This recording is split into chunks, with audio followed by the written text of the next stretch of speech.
You are now listening to the Serious Growth Podcast with your host, Leo Costa Jr. Daniel, welcome to Serious Growth Podcast. I'm glad to be here. Finally, It's taken me a while. Well, that's okay. Good things take a while to happen, you know. Yeah. Are you from the great state of Tennessee? Originally, I'm from New York, but I live in Tennessee now. Oh, really? Okay. New York. Yeah. How long have you been living in Tennessee now? 6, 7 years, somewhere around there. I think probably 6 or 7. Yeah. Very good. Okay. So I know you're into this strength type of training, correct? Yeah. All right. So how old are you? I just turned 29 last month. Okay. No, it's November now, 2 months ago. 2 months. Okay. So when did you get into the gym and start just lifting? What got you there and when did that happen? So I started training when I was about 10 or 11 years old. Okay. Pretty much to help with sports. And, you know, my dad kept telling me, like, if I wanted to be a good football player, if I wanted to be a good baseball player, I needed to have some kind of, you know, edge upon the kids at my age. So training obviously would help with that. Right. And smart man. I had my kids. Yeah. I got my kids in because they're athletes, both of them. And I told them the same thing. I said, if you're going to play sports, then you need to lift and you need to train. But, you know, properly is the key there. Right. I had at that point, I had a lot of background as far as my background back then. I would, you know, I was very specific to a sport for an athlete, no matter what sport it was. So I applied that to my kids to put them in that, you know, but it's really important at the age of 10. Well, who was helping you live to make sure that you weren't doing anything wrong? That's what happened. I was actually working out with my friend who was a few years older than me. Yeah. And I actually got kicked out of the gym because I didn't know I wasn't allowed to be there at that age. Yeah. I think when I was like 12 or 13, they told me I wasn't allowed to work out there anymore. And that's when I started working out at my middle school gym and high school gym and all of that. So to a large degree, it sounds like this is you self-taught yourself and maybe books or whatever. Back when I was like younger, it was like the early 2000s, you know, we didn't really have like YouTube access or anything like that, like a lot of the kids have now. So I was reading like Muscle Magazine and, you know, bodybuilding.com, and I would just go, you know, look at Ronnie Coleman's leg workout, and I would kind of pick and choose what I liked from there. Yeah. Which is one of the things I talk about a lot with like kids now. They have so much access to free knowledge everywhere. Yeah, that's a fact. You and I learned this the same way. When I came through, it's hard to understand and tell people that when I came through, there wasn't YouTube and there wasn't all these videos that we could go to. It was like you actually had to read the articles, and then of course, as I learned, you know, from that too, you can't believe everything that you're reading in the article either. Yeah, exactly. You know, Ronnie Coleman's leg workout was, I think, like a 5-hour leg workout. Yeah. And they would talk about all these ridiculous things. You know, I'm sure he probably did do it. But for me, I feel like I probably wasted, you know, 5 to 6 years of training because I really just didn't know what I was doing. But you know, something, the thing about it is this: you can call it wasting your time like that. But look, if you stay in the game and keep making adjustments, you get to where you want to get. That's, I mean, you know, hopefully we all hope that we could learn at a faster curve. I don't know if it's always the best way, to be honest with you. So I don't see it as a negative, like you wasted time. That was your learning curve. Right. Know? Yeah. I guess wasting time is the wrong way to put it, but I feel like I could have been more efficient with my time. Oh yeah. You know, if it was now. I keep learning that now. I'm 67. I'm still learning how to be more efficient. You know, it's just like it's like a constant learning curve, and I'm good with that, because for me, I'm lucky. What I do for my living is my passion, and so I love to keep learning about new ways and seeing what the body is able to do at these different ages. And I have to tell you, the body is pretty freaking amazing if you just give it half a chance. Yeah. Oh, absolutely. I feel like me. You know, I've been training for 19 years now, and I'm still learning like little tricks and tips to like help improve my deadlift or help improve my squat, even my bench. Yeah. You know, whatever I'm doing, it's just like, you can always learn more. So would you consider yourself a power lifter now? I guess so. I mean, technically I'm a power lifter. I've only competed twice, so it's not really that impressive. None of my lifts are technically official right now, but yeah, I guess I might be more of an influencer technically now because I have a larger following. But I don't know. I Okay, would say I'm a so powerlifter. I watched a couple of your videos, and like you do an insane amount of weight for repetitions. Is that right? Yeah. Like Yeah. okay. So tell me how did this all evolve into that? Because that seems to me like it's more of your niche now. Would that be correct? All right, let's take a quick break so I can tell you about our product. Do you want a bone-crushing grip? Good, because you're gonna get one with the amazing new TRS gripper. It's a progressive grip builder with longer handles and a special ergonomic design that's like a dozen hand grippers in one. Start off easy and work your way up to quickly build your grip strength from wet noodle to pulverizing. The package includes a video from the world-famous strength coach, Dr. Russ Horine, the man who worked with Leo Costa to help bring you big beyond belief in the Bulgarian power burst. Dr. Horine shows you a simple and easy to follow workout plan that takes just minutes a day right from in front of your TV set if you want. So click on the link below and let's get started building you a stronger, firmer, bone-crushing grip. Yeah, I would say so. I feel like it's more, people see me doing a weight that they think I could maybe do for 1 rep, and I'll do it for like 15 to 20. And Okay. It's kind of like that shocking, like wow factor. Yeah. So how does one get to that point? Because some people don't realize that there's a process too. Some people think that you probably just climbed underneath a bar and did that. And I know that's not the case. So why don't you tell us how you started doing and what got you into training with doing these reps with all this insane weight? How did that happen? And how did you train for that? Well, so like I said, first of all, I've been training for about 19 years. Yeah. I was training for football mainly. So, bench press is huge there. 225 for an AMRAP is like the test that everyone does. Right. And, I wasn't benching that much in high school. I was benching around like 300, 335-ish, I think was my max. And I just was trying to be a bodybuilder, really. I love bodybuilding. I really loved like the golden era aesthetic look. Yeah. And I just could never get my arms to grow compared to my shoulders. And I felt like my proportions were all off. And in college, I was benching around 405 for reps. And one of my good friends who I went to high school with, he was a competitive powerlifter. And he was like, hey, man, like, you've never trained to be a powerlifter and you're repping, 405 on bench, which is a weight we dream of hitting. Yeah. And I was kind of shocked. I didn't even know it was a thing. So when I was 23, I did my first meet and I set like the New York State record and did all this and that. And I was kind of like, I loved it. I thought it was great because in bodybuilding, you have to look a specific way to be good. Yeah. Whereas in powerlifting, you could be a good bencher, you could be a good deadlifter, you could be a good squatter, or you could be, if you're decent at all three, you have a great total. Yeah. And I just kind of fell in love with it because anyone could be good at it. And it became my passion, man. So I just loved lifting heavy, having that weight in your hands or on your back or pulling it off the ground. There's just no other feeling to me. Yeah, I know. When I was bodybuilding, when I got started, I wasn't quite sure. In fact, one of the guys that he's a client of mine now, he was the owner of the gym that I was training at. And he said, based on your body type, because he knew that I wanted to train. I was training as a bodybuilder. So when I first got started, and he said, based on your body type, you probably be more successful in powerlifting. Kind of hurt my feelings a little bit because I really like bodybuilding. And of course, I stuck with the bodybuilding thing. But yeah, it was interesting doing all that. I like being strong too, but as you might know, one of the things about bodybuilding, it's not about the weight specifically that you lift. It's about the repetitions that you do.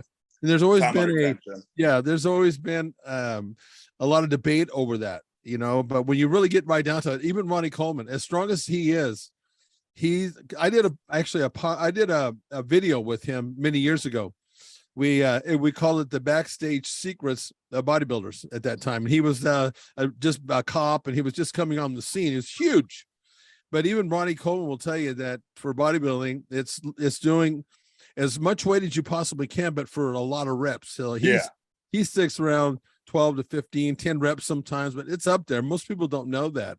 But so when you're training, I'm assuming, do you train, is it low rep training? Is it high rep training? How does that work? So I usually go through 3 different training blocks. I feel like a lot of people, when they powerlift, they always want to max out, and they feel like if they don't max out every month or every 2 months, they won't see progress. Yeah.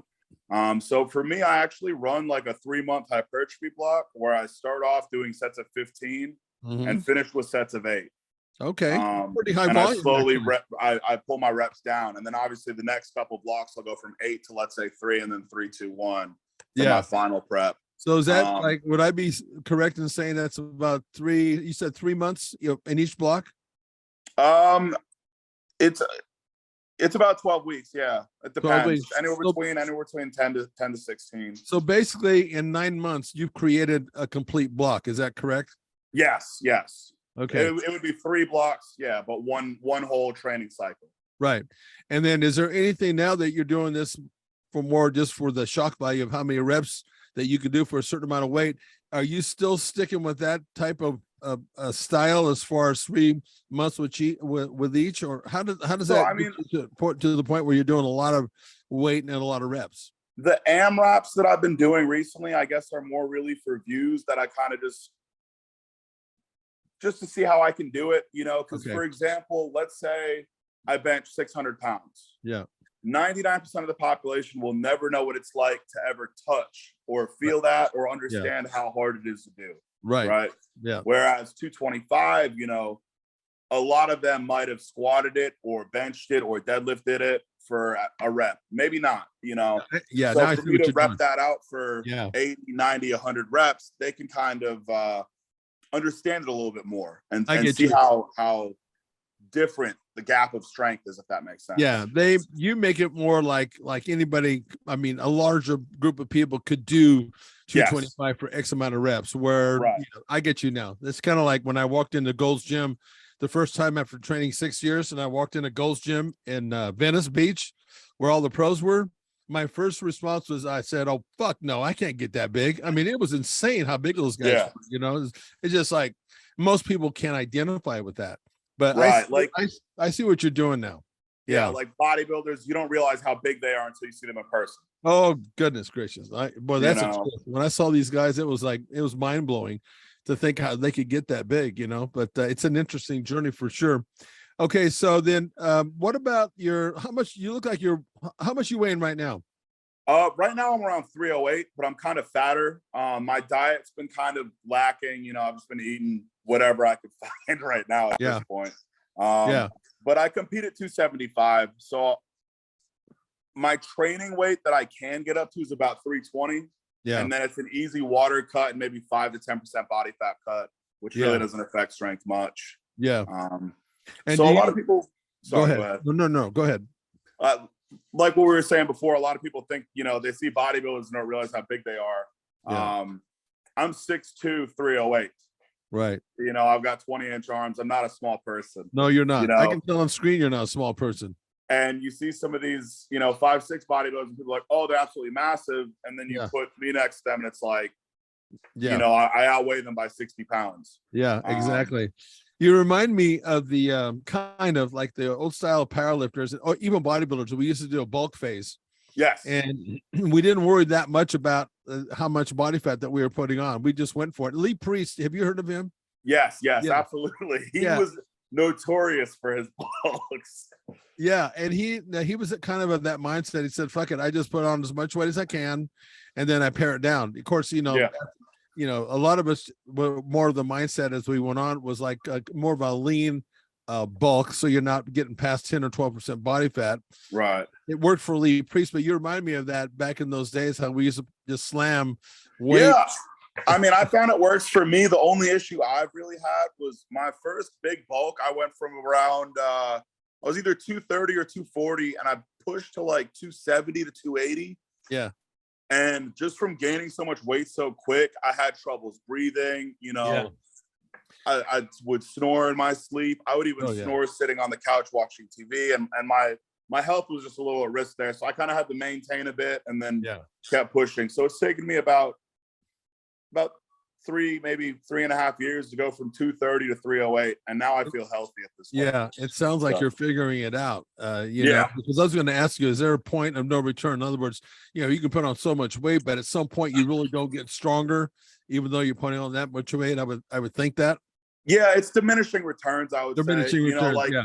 let's say if I hit 700 at 320, I'm not going to hit 800 at 350. I might hit 720 at 350. Yeah, you know. Yeah. So you start figuring that out. Do you? Right. What's your schedule as far as your nutrition? Do you worry about protein intake, or how does that work for you? Honestly, right now I don't, and I feel like that's my biggest downfall. I've actually struggled with my meal prep for a while, and like there will be times when I'll cook and I'll eat everything for like 3 weeks straight. My strength will just like skyrocket, and I feel great and I look great, and then like I'll have a trip that I have to go on for 3 or 4 days, and then everything just goes to shit. Yeah, you know, or I just don't want to meal prep one Sunday and I'll just be lazy. I don't know. No, listen, it's not an easy thing to do, you know. Yeah. I think for most people, the training part, when we're in it like you and I are, the training is the easier part in the long haul. Absolutely. You know what I mean? Because I know, like with bodybuilding, just like with you, to eat the right way to get that maximum strength to be most efficient, it's a damn job, you know? Yeah, I mean, I was eating around like 8,000 to 10,000 calories a day. Obviously not clean food, so I would eat like, you know, about 6 pounds of pot roast and like 8 cups of rice, and then I would eat 10 eggs in the morning and a whole bowl of oats and just whatever I could get my hands on, man, I would be eating. Yeah. And to do that day in and day out is when it gets really tricky, especially when you're on the road and things like that. I know we had to face some of that stuff as well. You know, sometimes we were eating it in the middle of the night, depending on where we were. You know, even at home, because if you got a late start on your eating schedule, well, you had to make up for it, you know. Or you'll wake up hungry. Like there's been times when I've woken up at like 2 a.m. absolutely starving, and I'll go eat a whole box of cereal. That's funny. But yeah. One of the things I learned about protein intake, which was controversial back in the day, I wrote these damn training courses called Serious Growth and Big Bound Belief, and that was in late 80s, early 90s. And I went to Bulgaria, and of course they were the strongest men in the world when it came to Olympic lifting, you know, which is similar to what you're doing. Some of the lifts, you know, the squat and the deadlift, but they were really adamant about high protein intake. They were talking about 3 grams per 1 pound of body weight, and just try to do that day in and day out, right? Yeah, that'd be 900 grams for me. That's crazy stuff, but that's kind of where so I've always been that person who's always been more towards the higher grams of protein to get the performance. I think it works. I think it's definitely. I love protein, and I love my carbs, man. So I just eat all of it. Yeah, my cat over here trying to get in this video. Sorry, it's okay if he wants to get in. I have my dog come in sometimes. What about your, you know, so you don't get so far out in body weight? Do you do any cardio at all? Right now, absolutely none. So I'm naturally extremely skinny. Before I started training, I was around 170 at 6'2". Yeah. And the last time I did cardio, I lost 20 pounds in 10 days. Holy crap. Yeah, I was actually 25. I was 255 and I was supposed to compete at 242. And I did 10 days of Stairmasters. I did 10 minutes a day, and I lost 25 pounds. Man, and it screwed my whole prep up because I came in 12 pounds too light. A lot of people will think that you're a lucky guy that you can lose that kind of weight, because most people struggle. Yeah, I mean, that's the thing, though. It's like getting to this body weight, it's taken me technically like 10 years, you know, just nonstop bulking. When I was in my like early 20s, I could never get heavier than 242. And I just wasn't eating enough. You know, I kept making excuses saying, oh, I was eating plenty. You know, I was eating like 4,000 calories, and I was skinny and I had abs, but I just couldn't gain weight. Yeah. You know? Yeah. One of the things I learned in my first show is I bulked up to about 220 is what I bulked up to. But then I dieted down for a competition and I got real lean. When I went that next time, when I started bulking up, I went straight to 250 pounds. And I was actually in not too bad a shape considering that there was that much weight. But what I learned was that I actually had to diet down for a certain amount of time to be able to push the body past those limits, because I kept getting to a point where I couldn't go any further. Did you ever experience that? I was about to say, I feel like that just happened with me. Yeah. So I had surgery 8 months ago now. I tore my tricep. Oh, okay. And I didn't train for about 3 months. And I actually lost a lot, not a lot of weight. I would say a decent amount. You know, I dropped from like 308 to like 290. Yeah. I was super depressed about it. I felt, you know, like my career could have been over and this and that. Yeah. And then within, 3 months of training and eating right, I got up to 320, and it was the heaviest I've ever been in my life. Yeah. And I felt amazing. And that's when I started hitting all my PRs again. Yeah. And right now I'm sitting around 308 just because my diet, I just haven't been consistent, in the past month, honestly. The body becomes dysfunction. This is one of the things I've learned over the years, that you teach it what you want it to do by what you're doing in the gym. So when you're doing like the 225 for, how many reps are you doing that for? 100? Yeah, the best I've done is 100 so far. So when you're building up to that, do you just like, okay, how many days? Let's just talk about you doing 225 for as many reps as you possibly can. Yeah. How do you build up to do that? Do you spend a certain amount of time at that 225 doing or do you go to failure? For me, I've just always been an endurance athlete. When I played football, my coach would actually make me not run laps because he knew I loved running. Yeah. And I wanted to do it with the team. And like my punishment was like the team runs and you stay and all this and that. Terrible, but it was great.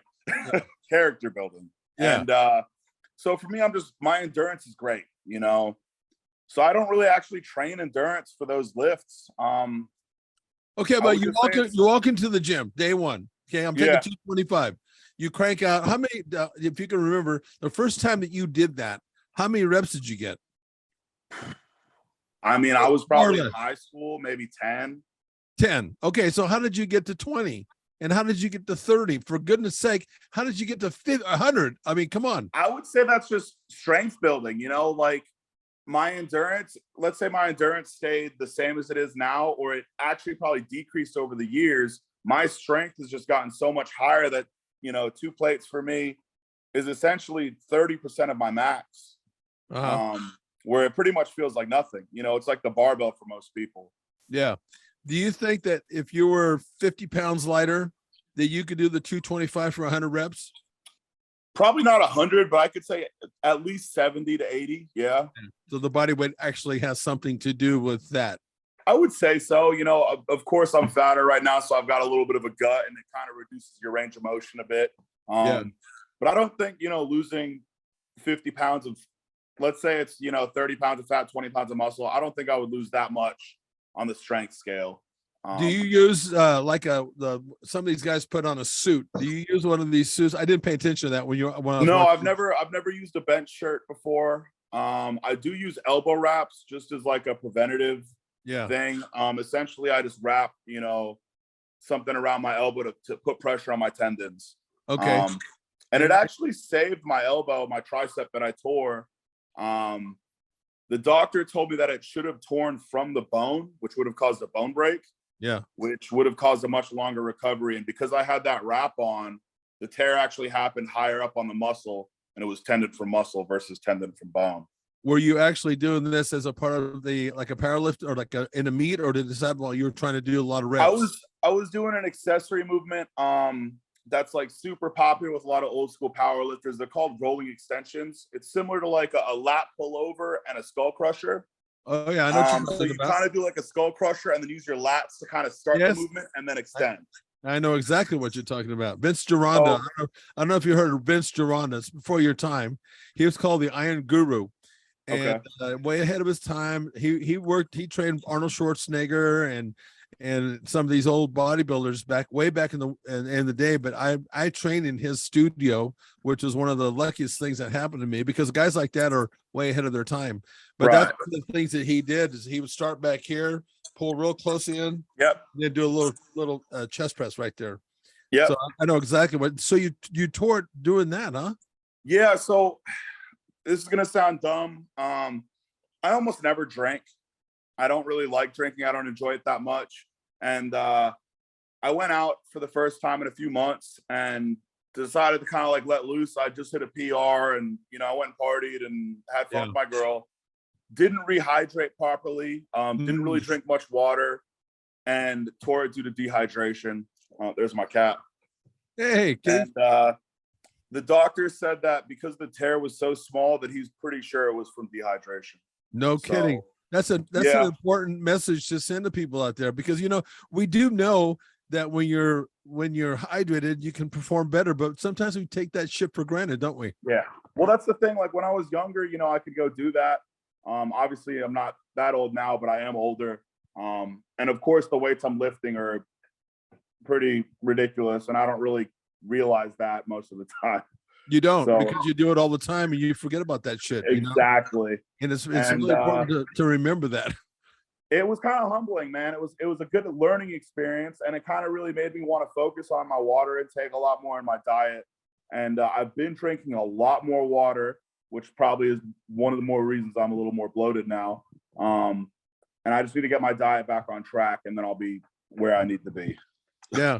Is this the only injury that you've had since you've been doing this more the serious lifting? Yes, technically it's the only injury I've ever had. I'm pretty sure I have like a partial tear in one of my delts from when I was like 20. Minor inconvenience. What the hell? Yeah, just a little indent you can see on it. And then I think I have a partial tear in my left bicep from benching it properly, but I really don't know. Yeah. You know, but those were when I was, like I said, 20 years old. Yeah. Yeah. That's funny that you said that. So how's this gotten into your head now, like with this injury? You know, with athletes, and I was a former athlete playing football and things like that.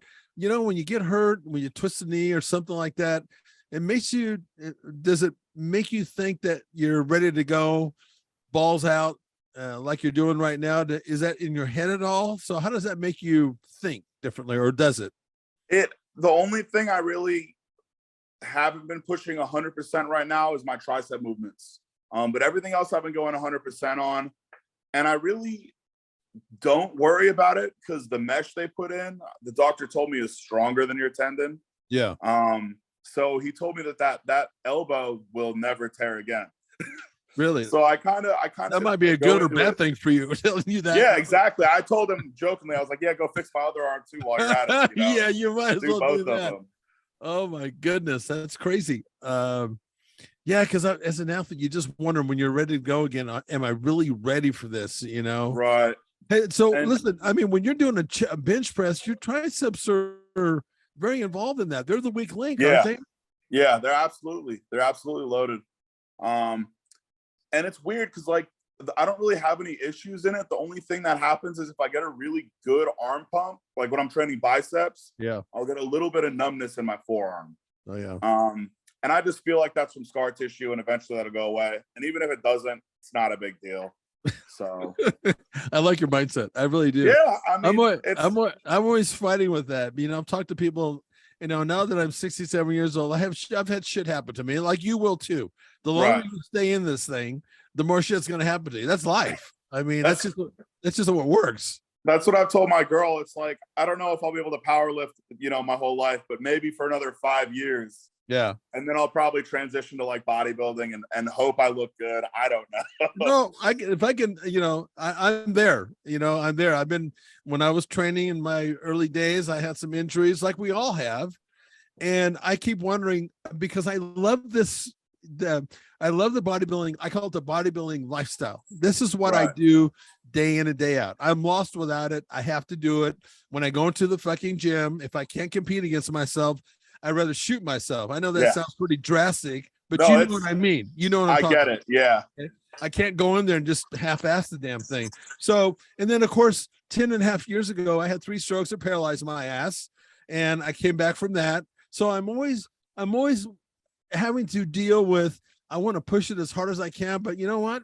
I got to be a little bit mindful, but that's okay, because I've told people in one of my videos, I said, you don't know what you don't know until you get there. And I can tell you this, man, I'm 67 years of age, and I'm pretty shocked at what the body is can rebound from and can do. But you got to make adjustments along the way to help that happen. If you keep doing the same shit that you're doing that keeps getting you hurt. Well, what do you think's going to happen? Yeah, you're going to keep getting hurt. You're going to keep getting hurt. And, Yeah. and that doesn't mean when you make the adjustments that you won't, but you're always playing with that. It's a calculation that we make, I think, as athletes like you and me. It's a calculation. This is not the most healthy thing that you could do. Oh, absolutely not. So definitely not healthy, but it's what we love, man. And so we pretty much fight every day against our own bodies telling us to not do something. Exactly. And we're doing it. Exactly. You know? So there are some risks to that, and a lot of people just don't understand that. I can't tell you how many people just say, you're a fucking maniac, you're not normal, you're this and that. I said, well, you'll never get it, so I'm not going to explain it to you, because that's going to mess up my next set that I'm going to do here. Oh, absolutely, man. I've gotten so many messages where people are like, why are you doing what you're doing? What's the point? Why lift so heavy? Yeah. And it's exactly what you said. You won't know if you could do something until you do it. Yep. So while I'm at, 29 years old is pretty much my prime in powerlifting. I just want to see how far I can push my body. Nice. If I end up tearing both triceps or my pecs doing it, like, let's say I bench 700, I'll be the first, person in my body weight to do it. And there'll be 6 other people in history who have done it before me, but I'll be number 7. There you go. I like it, baby. I'll trade my pecs for it if it has to. I don't know. Oh God, listen. So where do you see yourself in the next 4 or 5 years? What do you want to try to accomplish? You're an influencer now. How do you see this working out for you? It's hard to look into the crystal ball like this, but I want you to anyway. So I've actually talked about this a lot with my girl. Like I said, definitely there's no long-term for powerlifting. Can you still hear me? Yeah, sure can. Sorry, my phone it gave me a notification and I was so there's not really much of a long-term for powerlifting. I might be able to do this for another 5 to 7 years. Let's say 35. Yeah. So short-term goals, let's say the next year or two, I want to bench at least 700. Okay. Then I want to set the world record at 275, which was set by Ted Arcidi. Is that how you pronounce his name? I think that's a name that I've heard. Yeah. Yes. Okay. So he has the world record at 275, and that's 650. At a body weight at 275, correct? At 275, and he benched 650 in a full power beat. So if I can break that record, which is a 40-year-old record, I would be pretty stoked about that. Yeah. And then, like I said, maybe transition into bodybuilding or something like that, to try and build a larger audience and following and et cetera, et cetera. And then, maybe expand into some businesses, invest places here and there. Yeah. A lot of influencers, they make great money, but they don't know how to save and they don't know what to do with it. Yeah. So I'm just trying to build, an empire in a way to kind of support my future family and let us retire, if that makes sense. Hell yes, man. And I got to tell you something as we're exiting out here. One of the things that I did over 40 years ago, I had to make a choice. It was either work on the family farm, which I was dairy, which I was expected to do because in my culture, it's left down to the next generation, right? Yeah. Even though I'd rather you pull a leg out of my ass than me work in that industry. That's kind of how I felt during that time.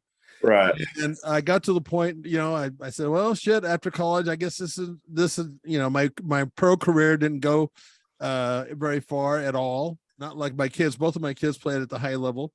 But so I ended up just going to the dairy and being in that life. And I was so unhappy. It was just amazing. And one day, because I told myself at this age, at 27, at that time, I said, it's highly unlikely that I can be a pro athlete. Okay. Right. But I said, if I ever get something that I can do that gives me the passion that I had when I was playing sports, I will not question that, because I did that one time and it haunted me. I jumped 40 years ago when no one was doing personal training in my area. You could get a personal trainer maybe in LA and San Francisco. No one knew what the hell a personal trainer was, believe it or not, 40 years ago in my town, in my area. It didn't matter. I had the passion for it. I made a promise to myself that I wouldn't question that I would follow my dream and follow my passion. And I get the sense from you that's exactly what you're going to do. And if it's me giving you advice, I told my kids, do something that means something to you. The rest of the shit will fall in place. I appreciate that, man. Seriously, Anyway. no, I do, because it's like it's hard to pursue this. And for example, like my dad, 10, 15 years ago, I came up to him and I was like, hey, I want to try and be, I want to work out for a living. Yeah. And he went and bought me a gym membership, you know. Really? Yeah. And he brings that up a lot, and he's pretty much been my biggest supporter. That's cool. You need that, Yeah, absolutely. I can't tell you how many times over the years I've had people come say, why don't you just get a real job? And I said, well, fuck, I'd rather you shoot me in the head than to get a real job.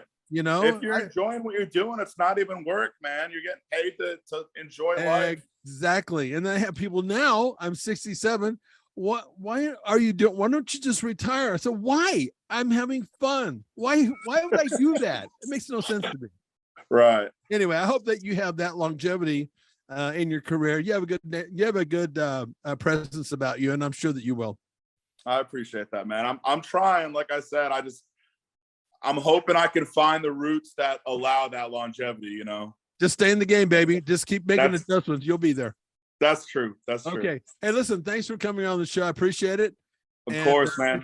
Hey, when you break those records again, if you'd like to come back on, let's talk some shit. Oh, absolutely, man. I'm always down. Okay. All right. You take care. All right. Thank you. Thank you. Bye. Thanks for listening to the Serious Growth Podcast. For more episodes like the one you just listened to, subscribe to us on your mobile podcast app and leave us a review. If you'd like to reach out, you can find us online at seriousgrowth.com. Until next time, train smart and train hard.